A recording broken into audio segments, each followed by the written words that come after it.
Sometimes, otherworldly beings find interesting ways to try and contact you. They might use a Ouija board, or maybe even come to you in a dream, or sometimes they speak through another person. They each have their own style and preference that's particular to them. One who contacted Jack spoke to him through his computer, or I guess you could say the communication was through on-screen text. The first time it happened, Jack had been sitting at his computer playing solitaire. A blinking red light from the router indicated that his internet connection was down again. This was at least a weekly occurrence, and Jack was getting used to this spotty internet service. As he moved his cards, the game faded into a solid black screen and the red text appeared. "Hi, Jack. I need a favor from you. You're a very special person, and I know you'll help me. I can't ask of this to just anyone. I really need your help." Jack paused for a second. The router light was blinking red. Is this some sort of joke? He couldn't help but wondering. Several moments later, the message occurred. "Yes, Jack. I know this is weird for you, but I don't want you to worry. This is just a small, easy favor I need. I'll make sure you're rewarded." Now, nearly in a panic, Jack reached around and pulled the internet cable completely from the wall. "Still here, Jack. I don't want to waste any more of your time, so I'll get right to what I need. Tomorrow when you go to work, I need you to move the large potted plant that's next to the elevator on the ground floor. All you have to do is pull it out 3 inches from the wall. If you do it at 8:17 a.m., nobody else will be in the area." Jack sat there, refusing to respond, still trying to figure out what was happening. The writing continued. "Look, Jack, I'm asking you because I know you'll do it. You won't let me down. You're special. We'll talk tomorrow." Jack pulled the power cord from the wall and the computer went blank. Did that really just happen? He thought. Still shaking from the experience, he took a warm shower and got ready for bed, convincing himself that he'd either just had some crazy dream or that was just some elaborate joke. But who would play that kind of joke on him? He didn't really have any friends or enemies. He woke up the next morning feeling refreshed. Work would start at 8:30 a.m. and Jack was never late. He pulled into the parking lot at 8:10 a.m. Normally he'd just go right in, but the message had told him to move the plant at 8:17 a.m. Was he really going to do it? Overnight, Jack's fear had turned into curiosity. Let's say he moved the plant. He wouldn't be doing anything wrong or illegal, right? In Jack's mind, the most reasonable course of action was to move the plant. He'd do it. Nothing would happen. And he'd be able to put this whole crazy matter behind him. 1 minute before 8:17, Jack left his car and walked towards the building. He entered the foyer at the exact time he was supposed to.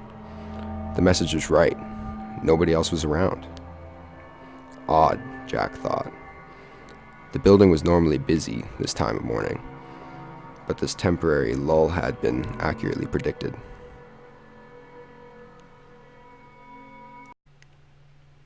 "Fine. Let's see what happens," Jack muttered to himself. He walked up to the large potted plant, placed firmly between the 2 elevators in the lobby of the 10-story building. The plant looked like it was fake, a decoration people passed every day without really noticing. It was heavier than Jack realized. He put some might into his effort and pulled the plant out 3 inches to his best estimate. He stood back and looked at the plant, then looked around the lobby. People were coming in behind him now, and the lobby was starting to fill up again. Nobody seemed to notice the plant was in a slightly different location. Nothing seemed different at all. Jack slipped the next elevator and waited for something, but nothing happened. Finally, Jack entered the elevator and made it to his 7th floor cubicle, on time, like always. If you ever asked Jack coworkers to describe him, you'd hear words like polite, quiet, respectful, competent. And while those words were all accurate, they gave little indication of the truth. The truth that Jack really didn't like most people. But that's not to say he disliked them, just that he had very little interest in getting to know them or being their friend. save for one. Allie, the girl who sat 2 cubicles down from him, was the only person he wanted to know more about. With her big smile, blonde hair, and beautiful figure, Jack was very interested in learning all about her. Despite his lack of success with women in the past, he was actually doing a fair job getting to know her. Every morning, he passed her cubicle. He'd stop for a chat. Chats were 1 minute at first, then 2 minutes, then several minutes. Jack was surprised that she actually seemed to like him. On this particular morning, their daily conversation lasted only a couple minutes. As they exchanged their morning greetings and talked about Allie's wild night out, the elevator doors opened up behind them. Out hobbled James Bentley, the boss of both Jack and Allie. James, loud and complaining, would be heard throughout the office. "My damn foot!" "What happened, James?" came the mumbled queries. "It's that damn plant they have in the lobby. I ran right into it and twisted my ankle." "James, you can barely walk. You need to go to the hospital," came Allie's concerned reply. "Can't do it now. I have meetings all day. Too important to cancel. I'll just have to tough it out." Jack, feeling stunned, left Allie's cubicle mid-conversation and sunk down into his chair. It was his fault. He was sure of it. How could he have been so stupid and careless? Still, no use in worrying about it now. A twisted ankle would heal. Everything would be all right.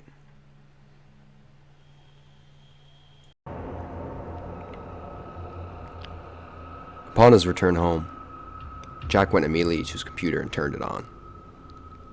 As soon as the computer booted up, the screen went black and a new message popped up. "How was your day, Jack?" He sat there staring at the screen, not knowing how to answer. The message on the screen continued. "Actually, I know how your day was, but never let it said that I'm not polite. You're wondering what's going on. You want to know why James Bentley had to twist his ankle. Well, Jack, this chain of events isn't done playing out. I don't want to tell you too much too soon, but this will all make sense to you short order. Just go to work tomorrow like you normally do. Don't worry about a thing, Jack. You'll be rewarded. You're special. Talk to you tomorrow." Jack sat back in his chair. What's going on? Who is this sending him messages? Jack's curiosity was fully engaged, and he was almost a bit excited to see what would happen next.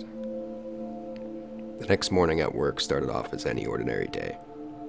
Jack noticed that the plant had been pushed back fully against the wall, probably by the night cleaning crew.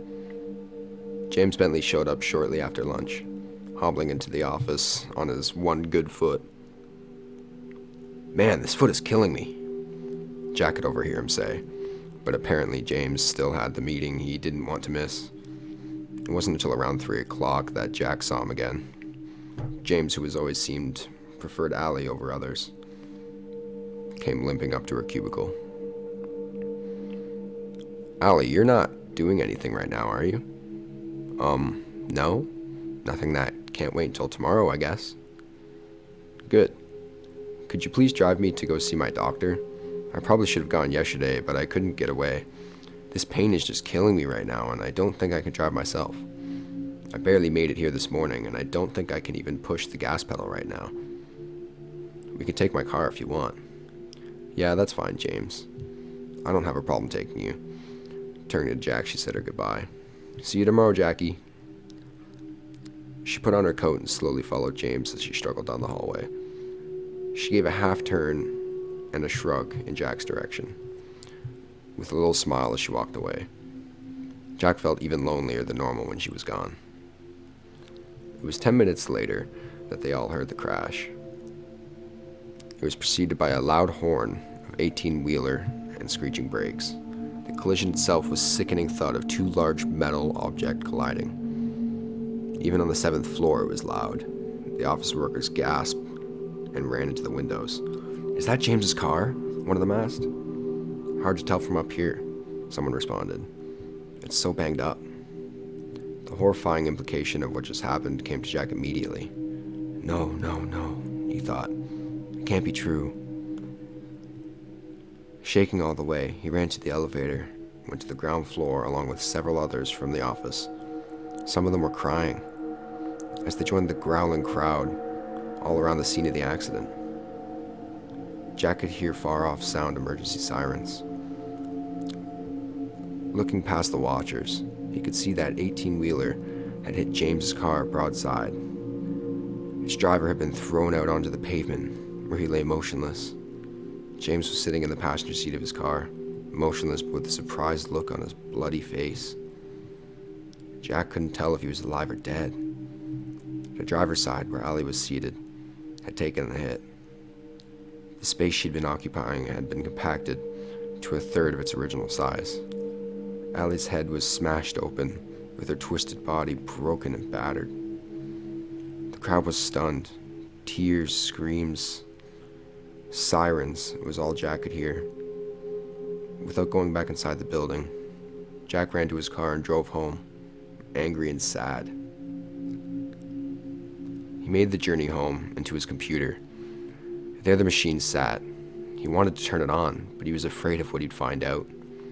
Was he really the one responsible for Allie's death? The whole chain of events had started with him. He knew he was to blame. Jack reached for the power button and then pulled his hand back. Finally, after several minutes, he found the mental strength to turn it on. The screen flickered and then went black, and the familiar text started appearing on the screen. No, Jack, it's not your fault. I know you're blaming yourself, but all people die eventually. Some just sooner than others. Jack stared at the screen. He resisted the urge to throw the monitor to the ground. After a moment, the writing continued. Jack, I'm going to tell you something, and I really need you to seriously consider everything I'm about to say. You thought you were in love with Allie. The truth is, you just wanted to fuck her. And please excuse my language, but every once in a while, it's best to be blunt. Jack, she wasn't the one for you. She would have made your life miserable. Sad, really. For her, not for you. I want you to think back to all the things she told you. Why did her last boyfriend break up with her? Because she cheated on him, Jack mumbled under his breath. Because she cheated on him, Jack. The same thing she would have done to you. She would have made you happy for about 2 months, and then miserable for the next 4 years. Sneaking around, laughing at you behind your back, spending all your money. Once you finally got rid of her, you would have been so jaded that you'd never date again.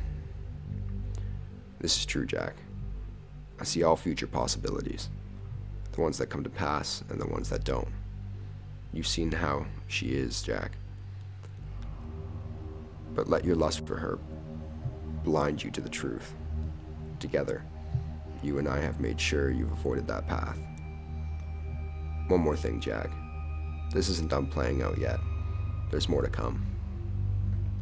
No, fuck you! You killed her! Jack screamed and threw the monitor from the desk. It landed on the floor and sparked out.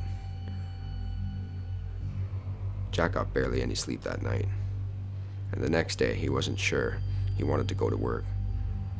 But the last words he'd been told had piqued his curiosity, and his anger had somewhat subsided. No work was done that day at the office. The company brought in grief counselors. People shared their thoughts. They cried. They hugged. James had actually survived the accident, but was in a coma. The doctors thought he might recover eventually, but no one was really sure.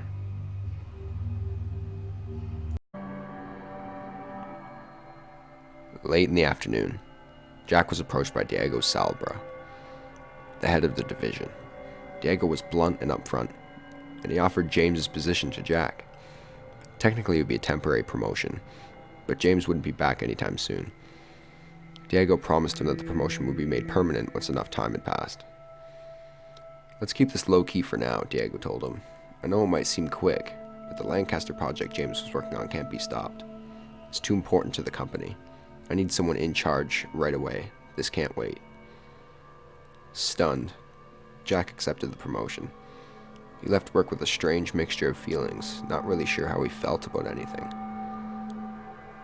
On his way home, he stopped at the electronics store and bought a new monitor. He made it home and powered up the computer. Once again, the writing came on the screen. Jack, I want to be the first one to congratulate you. I'm proud of what you have accomplished. Jack stared at the screen. Jack, I have to ask for your forgiveness because I haven't introduced myself yet. I'm called the Seer. Like I told you before, I see what will be and I see what can be. It's a very powerful gift I have. But you know what, Jack? For all my power, I still can't do anything corporeal. I can predict, I can see. With enough effort, I can even communicate. But I don't have a body. That's something that was taken from me a long time ago. That's why I need you, Jack. I'm an artist of sorts, an artist of human manipulation. You'll be my paintbrush and my canvas. I want you to work with me, Jack. It's all very simple. Just perform simple tasks for me, from time to time. Jack was becoming more and more curious. And Jack, before you give me an answer, I want you to know a couple of things. First off, I'll never lie to you. Secondly, I'll never ask you to do anything which, taken by itself, is wrong or illegal. Yes, bad things will result, and sometimes people will die. But they're going to die eventually anyways, right, Jack? And the bad will always be balanced out by something good happening to you. Jack winced at this last idea, but he fought the urge to turn the computer off. The Seer was right. Everyone would die eventually. Why not let something good come of it? And what about never lying to him? If he'd known at the time Ali was going to die, he'd have never thought with the original favor. But as he thought more about it, he realized the Seer hadn't lied to him, but had only withheld information. Still, Jack wondered if he could trust the Seer. Work with me, Jack. Together we'll make incredible things happen. I'm just asking you to perform little tasks from time to time. Oh, but these little tasks will have great consequences. They're going to be beautiful, Jack. And they'll always end with a reward for you. That's the beauty of my art. One single task produces something bad and something good. Oh, one last thing, Jack. I can see you're having trouble with this. If I stopped talking to you right now, it would take you about 2 weeks to decide to join me. But you know what, Jack? You would join me. That's right. You're going to say yes. So instead of waiting, why don't you just say yes to me now? Let's get started, Jack. And when all this is over, you're going to thank me. I promise you.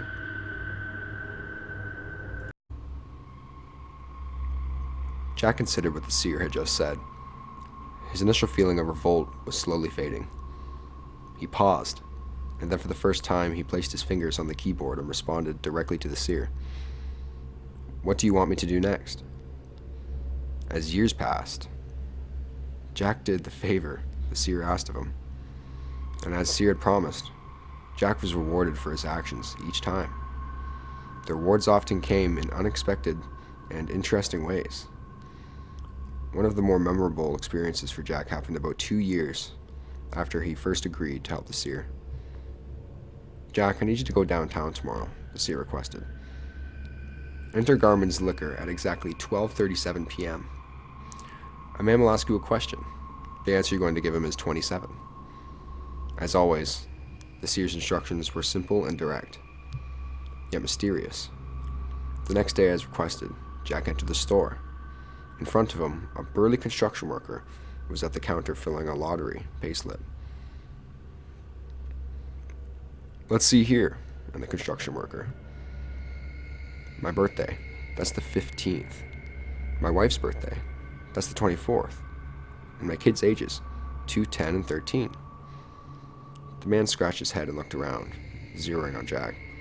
Hey buddy, I need another number. You got one for me? Jack smiled. 27. Really? I was thinking about playing 35. But you know what? I like your face. Let's go with 27. With that, the man completed his slip and paid for his lottery ticket. "See you, pal," he said happily and patted on Jack on the shoulder on his way out the door. Jack tried not to put any more thought into what happened to this man. "Just let these things play out, Jack. You never guess how things end up. So just let yourself be surprised," Seer advised him. Still, it was impossible not to wonder about these things from time to time. He knew, considering the way the Seer worked, there was no way possible that he'd actually help this man. But giving him a losing lottery number? That was too simple for the Seer. And he couldn't imagine he'd actually given him a winning number. So that's how Jack was surprised. When 2 weeks later, he ran into the same man again, this time at the grocery store. "Hey buddy, it's you. I remember you.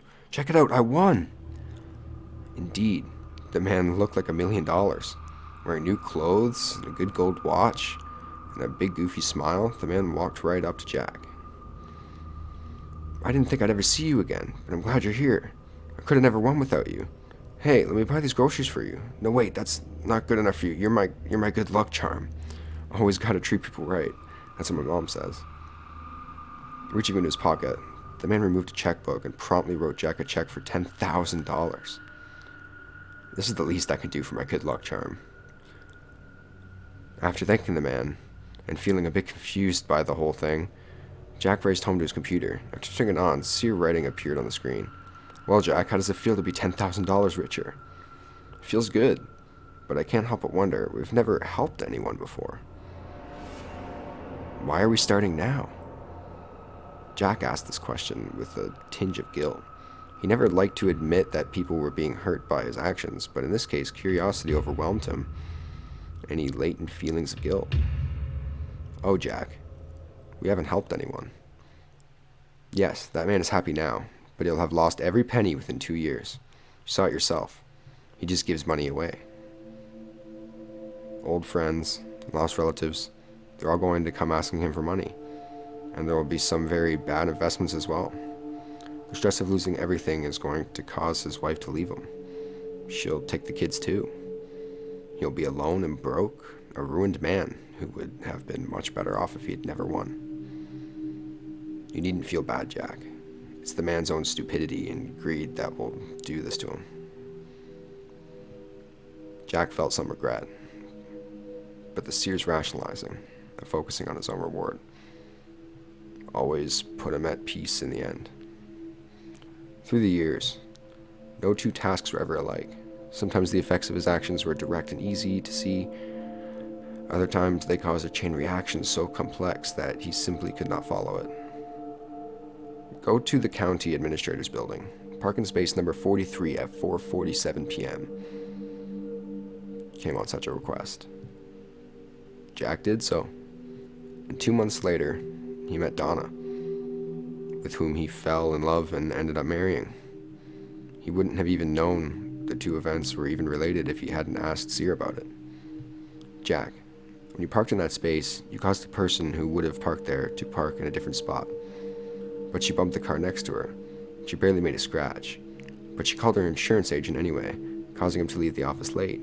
He missed his train home, and while waiting for the late train, he was mugged and stabbed. He'll never fully recover. The muggers took his credit cards and used them. And Jack, I could keep going with this, but there's another 23 people involved. Sometimes these favors are going to be very complicated, but let's just say your action ultimately caused Donna to be the exact right place for you to meet her." Jack's relationship with Seer grew, through remaining mostly mysterious. The Seer divulged enough information over time so that Jack could get generalized understanding of Seer's history. From historical references, Jack knew the Seer was thousands of years old. When still alive, the Seer had been a powerful fortune teller and artist who foretold future happenings through paintings, a foolish king who misinterpreted the Seer's prediction and lost a battle as a result, and Seer was executed. Unencumbered by physical senses and existing in a lonesome void, Seer's abilities expanded exponentially, finally learning to communicate with the living. The Seer began reaching out to those who would respond, including Jack, and of course, the Seer knew everything about Jack. In all, it was much of a friendship as one could have with a dead person. and Jack was grateful to the Seer too. He had a nice job, a nice house, a beautiful wife, and people respected him. He was happy, which is something he never really felt before. The Seer contacted him. 12 years later, 12 years in total passed. 12 good years for Jack. Task after task was completed, usually about once every month. Jack, sitting in the office of his large rural house, was contacted by Seer once again. "Hi Jack, I have a favor to ask of you. This one's the easiest yet. You don't even have to get up. Call Riago's Pizza in exactly 2 minutes. Let the phone ring 3 times, then hang up." Jack smiled nice and easy. He no longer wondered about how these tasks would play out. He trusted the Seer and simply did as he was told. Jack made the call exactly 2 minutes later. The quietness of the household was broken 30 minutes later by the ringing doorbell. That's odd, Jack thought. Neither he nor Donna were expecting anyone. Jack looked at the people and saw a pizza delivery boy. The logo on his cab said Riago's Pizza. Jack opened the door. "Here's your pizza," said the boy as he thrusted it into Jack's hand. "But I didn't order this," Jack argued. "Look, I don't give a damn if you ordered it or not. Mr. Riago told me to take it here, so that's what I'm doing," the delivery boy argued, as he looked increasingly annoyed and spat in the bushes. Jack looked at the boy in front of him. He looked to be about 17 years old, but the most noticeable thing about him was his size. He was huge, probably about 6.5 feet tall, and very muscular. "It's already paid for by credit card. Just take it, because I'm not driving it back." The boy put out his hand for a tip. I don't have any cash on me," Jack told the truth. "Whatever," came the disgusted reply. The boy looked past Jack into the house, then turned and walked slowly to his waiting car, looking over his shoulder as he walked. Jack closed the door and took the pizza into the living room, where Donna was watching TV. After explaining what had happened, he excused himself to go to his office, promising to return shortly. Donna opened the pizza and took a piece. "Come back soon, sweetie. This pizza's got all your favorite toppings on it." Donna giggled as she took a bite. Arriving at his computer, Seer's words appeared on the screen. "Confused, Jack? Don't be. Your neighbor down the road ordered the pizza. Mr. Riago told the boy the correct address, but a ringing phone made it difficult for him to be heard clearly. Still give the boy credit. He got the street right at least." "So my reward is a pizza?" Jack typed, a little confused. "Yes, Jack, your reward is a pizza, and also the chance to spend a little time with your wife. Go down there, share the pizza, enjoy it. When you're done, make love to Donna.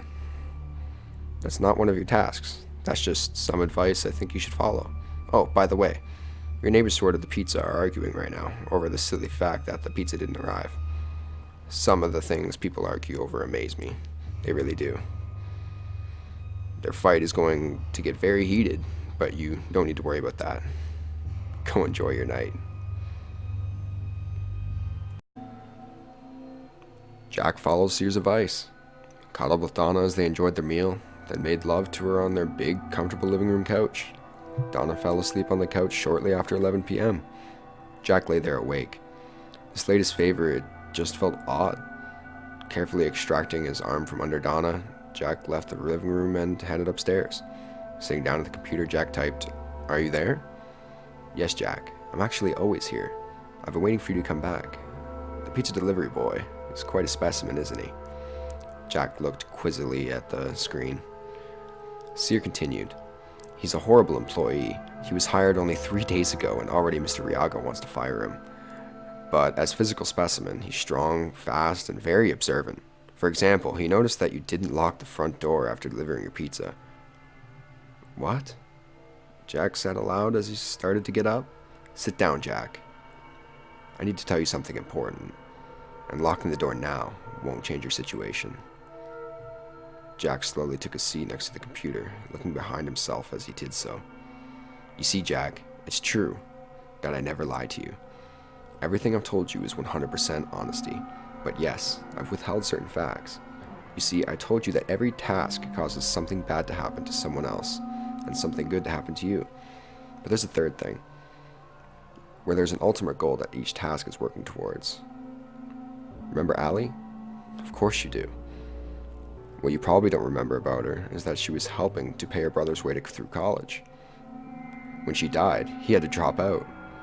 He was going to be a great psychologist, but now he works in a factory instead. It's really too bad for a pizza delivery boy. He could have used a good therapist a few years ago.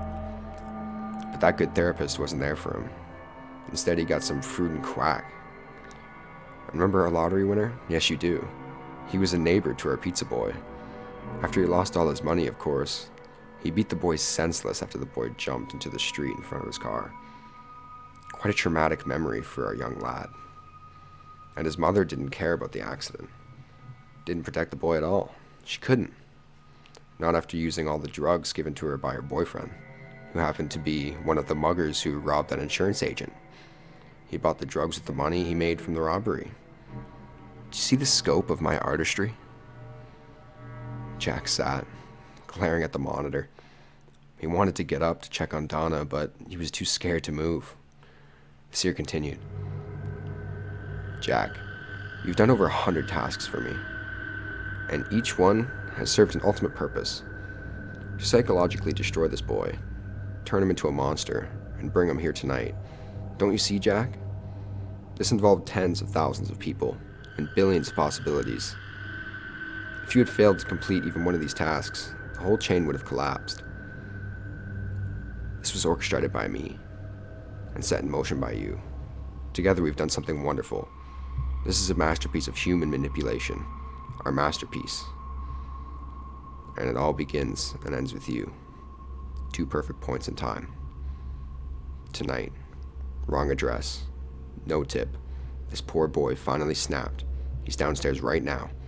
He's slitting Donna's throat. At exactly this moment. Jack could hear a short, muffled scream coming from the living room, followed by a gurgling noise. No! Jack screamed and stood up, started to run downstairs. Jack, stop! The voice startled Jack. It was inside his head. For the first time, Seer was talking to him directly. It was a pleasant voice, a feminine voice.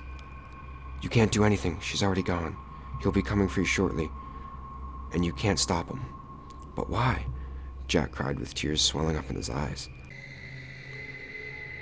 It's not an artistic masterpiece if it doesn't begin and end with you, Jack. Her voice was soothing. I wanted you to appreciate the fact that I'm talking to you directly. It requires all of my energy. And as a result, I'll have to rest for several years before I can contact anyone again. That's how special you are to me. Please don't feel bad about this, Jack. I want you to take a moment to enjoy an accomplishment as much as I do. The voice paused briefly, and then continued. Do you know what, Jack? If I'd never contacted you, you would have lived for 85 years. 85 boring, meaningless, bitter years. And when you died, nobody would have been at your funeral. I gave you 12 great, meaningful years. You were happy, and together we did something beautiful, something unique. Jack paused a minute and considered his 12 years of happiness, and his tears of sorrow mixed with tears of joy. He turned and looked at the computer, while behind him, the massive hulk of the demented delivery boy appeared in the doorway, a bloody knife in his left hand. On the screen, the last words from Seer appeared. Don't you have something to say to me, Jack? Jack wiped his tears and absorbed everything the Seer had just told him. As the Hulk started stepping closer to him, Jack mouthed his final words. Thank you.